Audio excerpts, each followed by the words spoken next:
Pulso Latino es presentado por Frisian Flag, Dushipawe, Bompa Mañana. Esto es Pulso Latino con Alejandra Forero. Continuamos con más información aquí en Pulso Latino.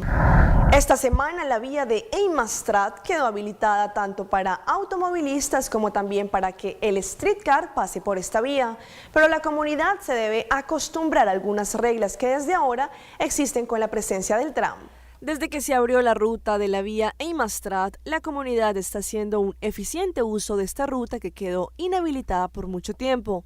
Pero cabe resaltar que por esta vía también estará corriendo nuestro tram y los conductores deben aprender reglas de movilización y señalización para de esta forma evitar accidentes. El inspector de la policía, el señor Ricardo Müller, indica que se instalaron semáforos de 2 y 3 luces.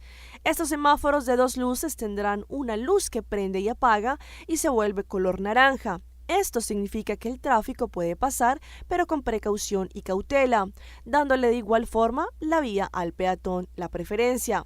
Cuando el tram se está acercando, la luz prenderá y apagará de una forma más rápida y después cambiará a roja. Esto significa que el tram está pasando por allí. Asimismo, el inspector de la policía indicó que se instaló señalización en toda la calle que tiene conexión con la calle Betico Cruz, con la que los conductores se deben aprender a usar y de esta forma utilizarla de la mejor forma. En Colombia, más de 1000 niños han sido reclutados por la guerrilla en los últimos 2 años. Estos niños y niñas son alejados de sus hogares, forzándolos a tener una vida de guerra que envuelve armas, drogas y conflictos en edades en que supuestamente deberían estar yendo al colegio. Las alarmantes cifras fueron reveladas en las últimas horas por el Grupo de Atención Humanitaria al desmovilizado del Ministerio de Defensa Nacional de Colombia. Según el reporte, unos 1.387 niños fueron reclutados durante 2012 y 2013 por las FARC y el ELN. El informe también revela que los departamentos donde más casos de reclutamiento se presentó fueron Putumayo, Nariño, Huila y Meta. En Panamá, un joven colombiano casi es asesinado dentro de su trabajo. Le arrojaron un acelerante y terminó con quemaduras de 2º grado en todo su cuerpo. Tenemos su historia en exclusiva. Kelinet Pérez nos tiene el informe. Miguel Ángel tenía 1 mes y medio de trabajar en un taller ubicado en Las Acacias.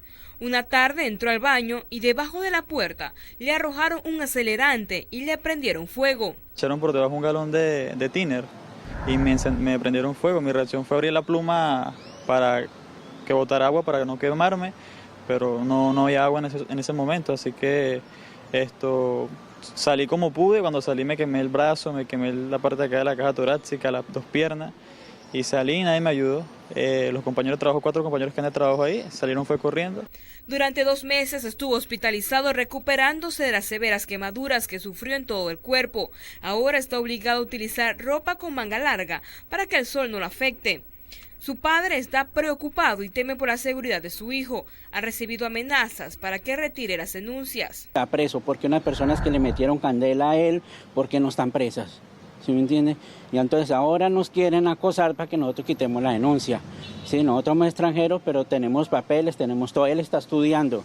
Actualmente la denuncia en contra de los sospechosos se encuentra en la Fiscalía 14 y 51. Los implicados fueron beneficiados con una medida cautelar, situación que incrementa el temor del padre de Miguel Ángel. La Fiscalía investiga qué motivó este ataque.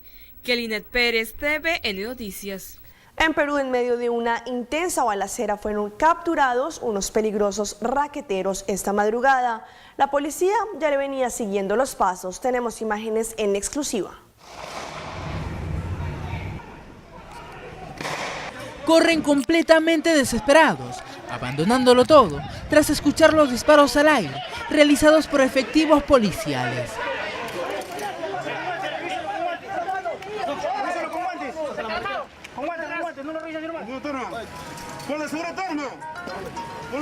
Se trata de 2 avesados delincuentes que cayeron tras un paciente seguimiento de un trabajo en conjunto de miembros del Escuadrón SOAT, la DIRCOTE y la Dirección de Robos de la Policía Nacional del Perú.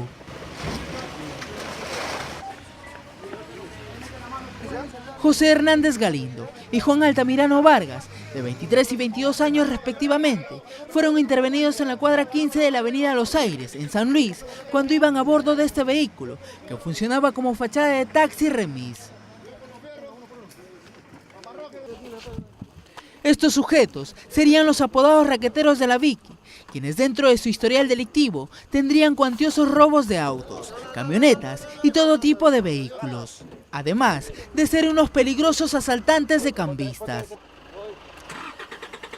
Tras su captura, se logró incautar un revólver y una pistola, con las cuales los sujetos efectuaban sus fechorías. Los valerosos efectivos que realizaron el operativo hicieron un amplio seguimiento de cada uno de los pasos de los detenidos.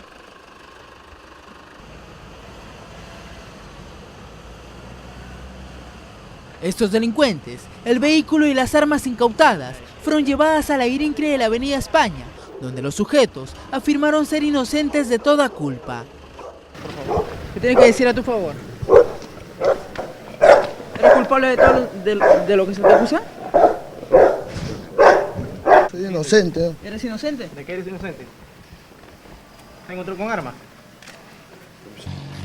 Un tercer compinche de estos peligrosos hombres logró darse a la fuga, pero tras la captura de estos miembros de la banda, la detención de ese sujeto se podría dar solo en cuestión de horas. El lunes fue cambio de mando histórico. Por primera vez, una mujer entregó la banda presidencial y lo hizo a otra mujer en Chile, convirtiéndose ambas en las dos más altas autoridades de la nación. Una ceremonia que comenzó con retraso y que duró alrededor de 45 minutos, y en la que ante alrededor de 1.600 invitados, Michelle Bachelet inició su segundo periodo presidencial. Sí, prometo.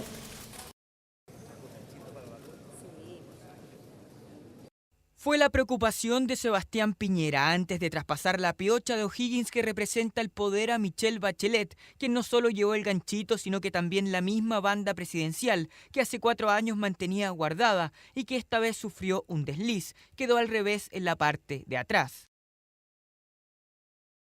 Lapsus de unos segundos que el edecán solucionó los nervios propios de una ocasión histórica, la primera vez que la banda es entregada por una mujer a otra, las dos ostentando los más altos cargos de la nación.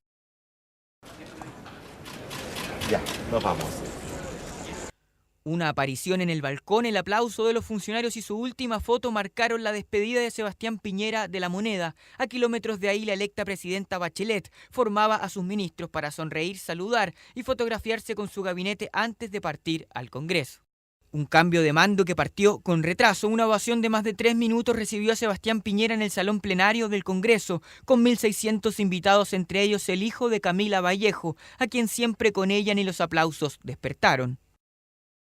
Ovación también para Michelle Bachelet, que a las 12:20 se convirtió oficialmente en presidenta. Su promesa fue tomada por primera vez en la historia por una mujer. Isabel Allende fue quien le puso la banda, minutos antes electa como presidenta del Senado, el mismo cargo que antes usara su padre, Salvador Allende. Quiero rendir un especial homenaje a mi padre y a todos aquellos que entregaron su vida, a quienes lucharon por recuperar la democracia. Sé que él estaría orgulloso de ver a su hija en esta testera, como también lo estaría Tencha, porque hemos sido y seguiremos siendo una familia comprometida con Chile.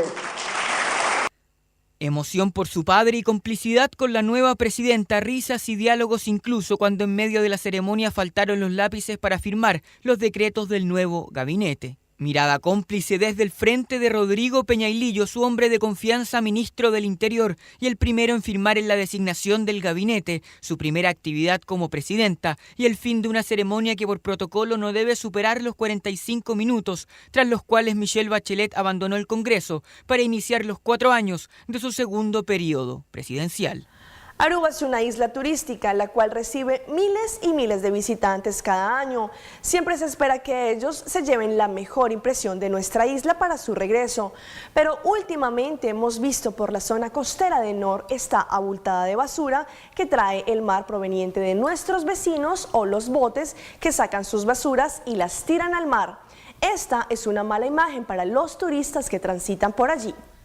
La zona costera de Nor es un área que diariamente recibe un gran número de visitantes quienes quieren conocer nuestra isla. pero hemos visto cómo esta zona costera está llena de desperdicios y basuras que va trayendo el mar a través de sus olas y que quedan reposadas en esta área de Aruba, pero que lamentablemente deja una mala imagen de nosotros como isla turística. La situación que se presenta allí es que estas basuras y desperdicios son arrastrados con las mareas, que en su mayoría son de nuestros vecinos o de botes que tiran la suciedad al mar, primero causándole un gran daño al medio ambiente marítimo, como también haciendo que nuestra isla tenga una mala imagen.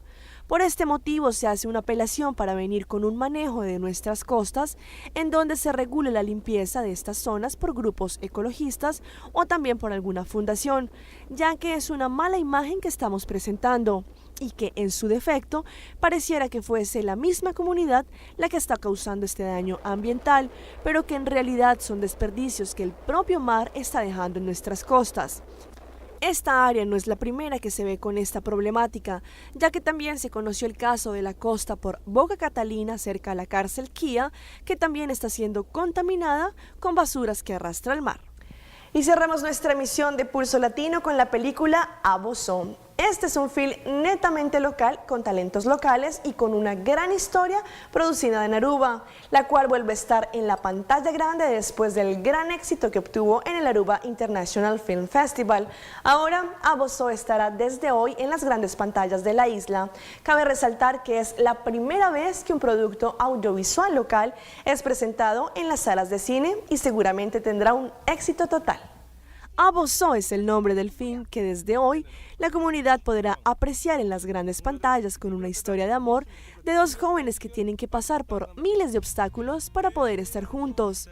Producción netamente local con talento local, la cual muestra diferentes paisajes de nuestra isla que hacen aún más interesante esta historia.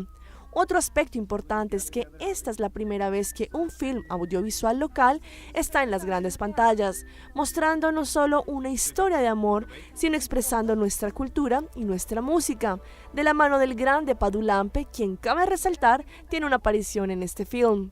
Abozón ya fue presentada en el Aruba International Film Festival, teniendo un gran éxito de acogida por parte de la comunidad.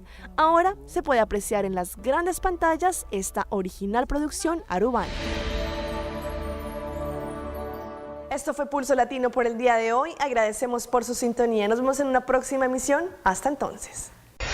Pulso Latino fue presentado por Frisian Flag. Dushi Pawe. Bompa Mañana.